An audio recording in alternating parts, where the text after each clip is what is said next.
नमस्कार दोस्तों, आज हम आपको रतन टाटा जी का एक संघर्षमय जीवन बताने वाला हूँ।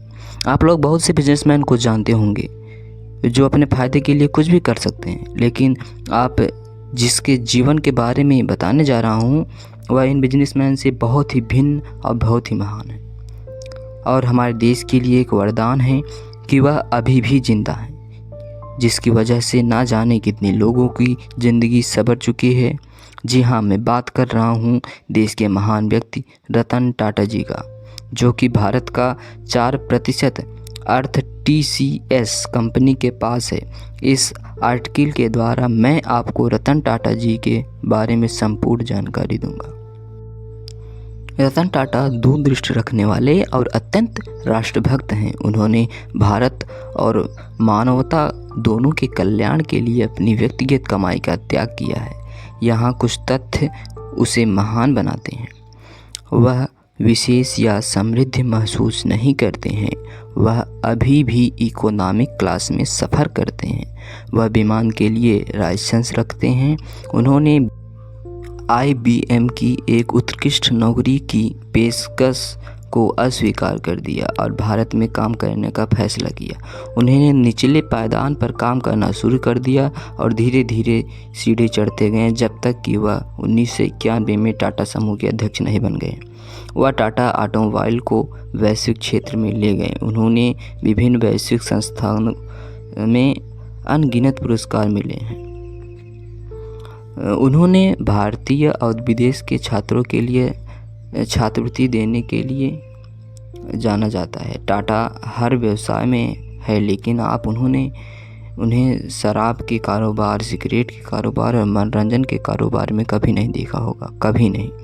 ऐसा इसलिए है कि क्योंकि टाटा रतन जी अपने जीवन के व्यावसायिक सिद्धांतों का पालन करते हैं। टाटा ने एक अफ्रीकी देश में एक बड़ी परियोजना को सिर्फ इसलिए मना कर दिया क्योंकि इसके अपशिष्ट एक झील को प्रदूषित करेंगे, जिससे उनकी लुप्तप्राय प्रजाति को खतरा होगा।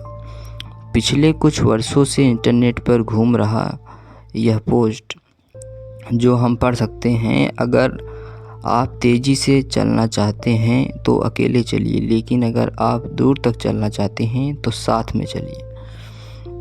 रतन टाटा ने कहा, आप कंप्लीट हो सकते हैं, मैं नहीं हूँ। भारत में और विदेशों में उस निविदा के लिए आवेदन करने वाली कुछ कंपनियां भी पाकिस्तानी थीं। अपनी बोली और मजबूत बनाने के लिए पाकिस्तान के 2 बड़े उद्योगपतियों ने रतन टाटा से मिलने के लिए बिना किसी नियुक्ति में मुंबई में बॉम्बे हाउस टाटा के प्रमुख कार्यालय का दौरा किया।